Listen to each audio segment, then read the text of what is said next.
Bonjour, ici Jonathan Riendeau. Je vais parler du matérialisme sémiotique dans cette vidéo. Je vais parler plus précisément de l'anatomie du système social.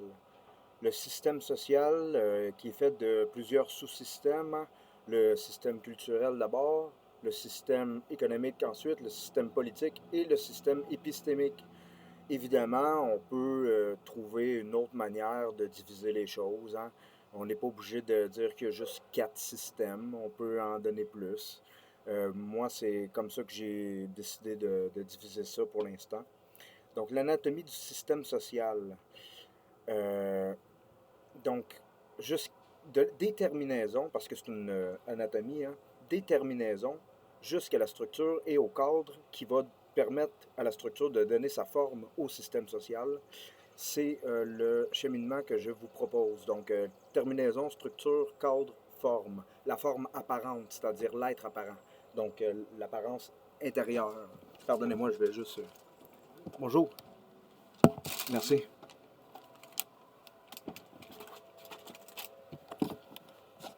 Donc, je parle de l'apparence intérieure, donc c'est l'être apparent. Celui qui est apparent, point. Il est apparent, il peut être apparent pour autrui, là. Mais c'est là, c'est dans le fond, ce qui a l'apparence de quelque chose, ben c'est l'apparence extérieure. Alors que l'être apparent, ben c'est la forme, euh, c'est le dernier terme en fait. C'est pour ça que des fois on dit sous-catégorie de nom commun, la forme étant la catégorie, par exemple, la forme apparente. Euh, Parce que la chose se constitue, se fonde ou prend forme, c'est-à-dire de manière anatomique, et quand c'est terminé, ben, whoop, la forme apparaît. La forme de l'être apparent, hein, de ce qui est apparent, de celui qui est apparent, ou de celui pour qui il y a quelque chose d'apparent. Donc, les terminaisons, j'ai décidé pour le système social de les appeler les points ou les localités. Euh, Ça peut être des positions ou des places, des postes ou des chances, des points de vue ou des perspectives. Alors voilà pour les terminaisons du système social, les points. Ensuite, il y a pour la structure de l'anatomie du système social, donc ce qui va relier ce qui va mettre en liaison ou relier, je ne saurais comment dire, qui va unir du moins avec une ligne directrice et un certain ordre, les termes du procès, donc les points. Euh, c'est la socialisation de l'individu qui inclut les agents de socialisation de l'individu, hein, qui sont les institutions, ou du moins les institutions sont des agents de socialisation de l'individu et il y en a d'autres agents que les institutions, mais les institutions qui sont au second niveau, l'infrastructure, eh bien, c'est leur mission première, hein. Et l'institutionnalisation, elle, superstructurelle au troisième niveau, va venir officialiser ce qui a été institué, en cadrant dans des normes, en tirant une habitude des pratiques, euh, des pratiques réalisées, des pratiques qui se produisent plutôt dans l'infrastructure. Donc, la socialisation de l'individu, hein, c'est un mode de production de l'individu pour moi.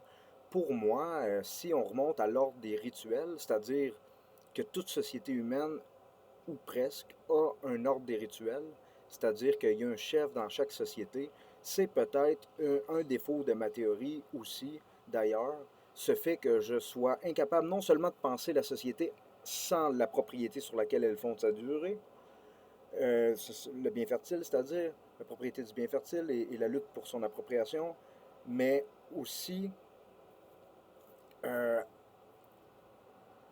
j'ai de la misère à penser la société sans chef.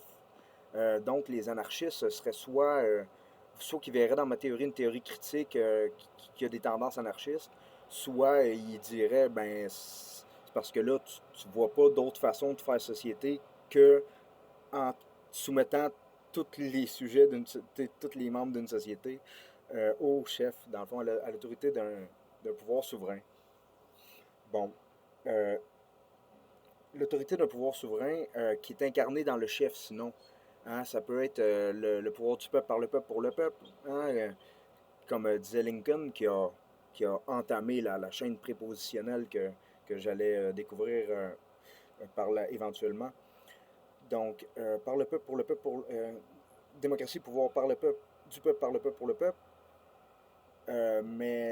Donc, la souveraineté, c'est le peuple qui l'a. Au Québec, le peuple n'a pas la souveraineté. Pourquoi? Parce qu'il n'y a pas de constitution. Donc, c'est comme ce qui dicte les devoirs d'un État envers la population. Hein? Puis c'est ce qui assoit la souveraineté du peuple euh, pour pouvoir, dans le fond, le pouvoir étant illégitime s'il n'est pas appuyé par la souveraineté populaire, quoi. Donc, c'est ça, la situation politique du Québec, ça m'a fait penser à ça. Hein, le fait que, dans le fond, juridiquement, puis collectivement, il y a encore euh, une, euh, une inégalité entre l'État québécois, par exemple, et l'État canadien. C'est ça. Puis, pas besoin de permission pour faire notre constitution. Puis même, il y a des provinces dans le Canada qui ont leur constitution. Puis pourtant, ils veulent pas devenir un pays là, indépendant, tout le kit. Peut-être l'Alberta, mais l'Alberta, c'est pas une question identitaire. Puis si c'est une question identitaire, il s'identifie pas mal plus aux États-Unis qu'au Canada. Tu sais. Fait que, mais c'est pas une question identitaire, c'est une question économique. C'est pas culturel. Nous, c'est identitaire, culturel. Ça fait plus longtemps que c'est là. Je veux pas dire que nos aspirations à l'indépendance au Québec, pour ceux qui en ont, sont plus importantes que celles de l'Alberta, mais c'est juste pour dire que c'était nous les premiers qui voulions nous séparer. Là, l'Alberta, c'est comme si on avait lancé le bal, puis là, l'Alberta dit, ah, nous autres aussi, on voudrait. Tu sais. En tout cas. Mais c'est ça, donc, socialisation, c'est un mode de production de l'individu quand on retourne à l'ordre des rituels, puis l'ordre des rituels, il est toujours là. Pourquoi? Parce que c'est le premier ordre, donc il est toujours là en background. En fait, c'est que à chaque nouvel ordre, les chefs vont placer les propriétaires en haut. Puis ils vont rouler pour les propriétaires du bien fertile, qui, dans l'ordre marchand, par exemple, sont les riches. Donc, l'escalier de l'inégalité, l'analyse stratifiée, tout ça, c'est surtout pour l'ordre marchand. Il y aurait peut-être moyen de voir à quel point le partage de la valeur supplémentaire créée par le travail va aux travailleurs ou aux capitalistes. Ce serait très intéressant. Puis si mon système est capable de faire ça, ben j'en serais vraiment content. Pour voir à quel point on gruge ou non, à quel point on dépossède hein, les parasites qui sont dépossédés, démunis et mais qui ont toujours à minima au moins quelque chose, hein, un corps, un petit peu de quoi manger, etc. Ils n'ont pas jamais rien. Il faut comprendre que la souffrance et la jouissance sont des extrêmes dans l'escalier de l'inégalité entre 0 et 1. Ben 0 étant la souffrance et 1 la jouissance. C'est-à-dire que s'il n'y a rien du tout, on ne pourrait rien dire de lui. Fait que c'est sûr qu'il y a de quoi.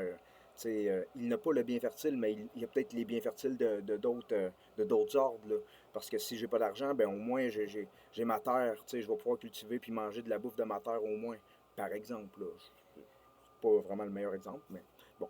Donc là, la socialisation de l'individu, qui est un mode de production de l'autre, hein, puis d'appropriation de l'autre, processus de construction sociale de l'individu, processus de fabrication sociale de l'individu. Euh, il y a une structuration, l'axe des X, stratification, axe des Y. C'est pas vraiment. Je suis plus d'accord maintenant pour mettre une typologie là, weberienne ou cartésienne avec ça. Je vais juste dire qu'il y a une structuration et une stratification. La structuration, c'est ce qui met en ordre des termes, je dirais, vite, pour le dire ici, plutôt qu'un ordre symbolique inconscient, fait de positions, de différences, etc., comme dans le structuralisme, par exemple. Mais structuration, donc action de structurer, donc de mettre en ordre selon une hiérarchie ou une logique quelconque. Euh, la stratification, elle, c'est surtout là que la hiérarchie arrive plutôt, parce que c'est l'ordre qui structure hiérarchiquement une société, la stratification. Donc, la stratification sociale, c'est la structuration, c'est position, poste, point de vue. Stratification, c'est place, chance, perspective. Donc, il y en a un qui c'est plus la structuration, l'autre la stratification. Au troisième niveau, maintenant, le cadre. Le cadre, c'est-à-dire, on a les points, on a la structure qui relie les points, puis là, on va mettre un cadre. Le cadre, c'est le statut social. Le statut social, c'est soit un titre ou un grade. un prix ou une récompense, ou un honneur et un mérite, par exemple, et enfin une reconnaissance et un prestige. Donc le statut social, titre, prix et récompense, reconnaissance, ça va avec la structuration, et la stratification, ça va être grade, honneur et mérite, prestige. Euh, donc on voit un petit peu la séparation que je fais entre les positions, ben, ça va être, dans le fond, la structure, elle différencie et elle assimile. Alors que la structuration, elle égalise et elle hiérarchise. C'est-à-dire qu'on égalise les sujets à un même... On égalise tous les sujets, puis après ça, on les hiérarchise, hein, selon le niveau de conscience. Euh, si hiérarchie il y a dans la société, bien entendu. Et donc, parce qu'il peut y avoir inégalité, mais il peut y avoir égalité aussi. Il y a des choses qui sont plus égalitaires, là. Euh, c'est ça. Donc, euh, donc, assimilation, différenciation aussi pour la structuration, c'est pour dire que ben, on assimile d'abord l'individu au groupe, hein, on le rend pareil au groupe, on lui fait intégrer, on lui fait s'incorporer, s'intérioriser, s'internaliser ou s'intégrer des normes, des valeurs, les codes sociaux, les attentes, les idéaux d'une société donnée. Quand on socialise l'individu, ben, on produit un effet chez lui. On parle, mettons, et dit tu dois laver tes mains avant de manger. Ben là, j'ai agi sur l'individu en question. Par exemple, mon enfant, je lui dis tu dois laver tes mains avant de manger. Eh bien, c'est là qu'il va pouvoir le faire par la suite de lui-même. Donc, c'est une socialisation de l'individu. C'est une assimilation, différenciation. On différencie aussi, on t'invite à être toi-même, à être unique, à faire ton propre chemin dans la vie. Et on tient à ce que tu aies ta différence et ton individualité, en fait. Donc, euh, c'est ça. Pour ce qui est de la forme du système social, ben c'est le système social en lui-même, n'est-ce pas? Donc, on pourrait dire que dans chaque sous-système du système social, culturel, économique, politique, épistémique, il y a tout ce dont nous venons de parler. Des points ou localités à la socialisation de l'individu, c'est-à-dire structuration, stratification, jusqu'au statut social, un titre, grade, etc. Et la forme apparente, c'est quoi? Ben, c'est le système social au grand complet. Donc, euh, quadrichotomie du système social et la quadrichotomie du système social, c'est les sous-systèmes sociaux, alors que l'anatomie du système social, c'est plutôt la physionomie, je dirais. Ou il faudrait que je distingue ça, parce que les paramètres de l'édifice de la société, les axes qu'on inclut dans la sous-méthode d'analyse, eh bien, ça va nous amener, ça va nous amener soit à la syntaxe, soit à la morphologie, soit à la physionomie, soit à l'anatomie.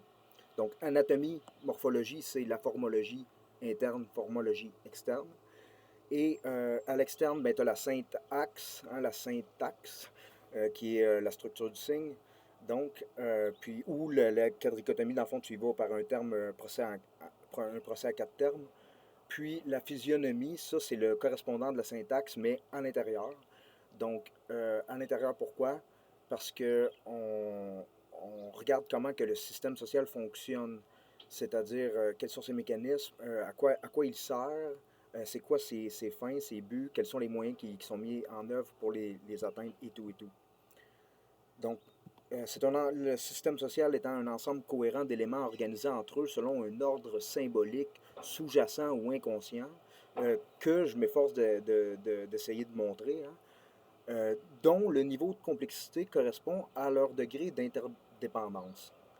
Dont le niveau de complexité du système en question correspond au degré d'interdépendance entre ces éléments. Donc voilà pour les terminaisons ou les points, la socialisation. Donc point, socialisation, statut, système. Point, socialisation, statut, système, la physionomie ou l'anatomie du système social. On se situe dans ces zones-là. Alors, merci de m'avoir écouté. Jonathan Riendo pour le matérialisme sémiotique. Passez une bonne journée.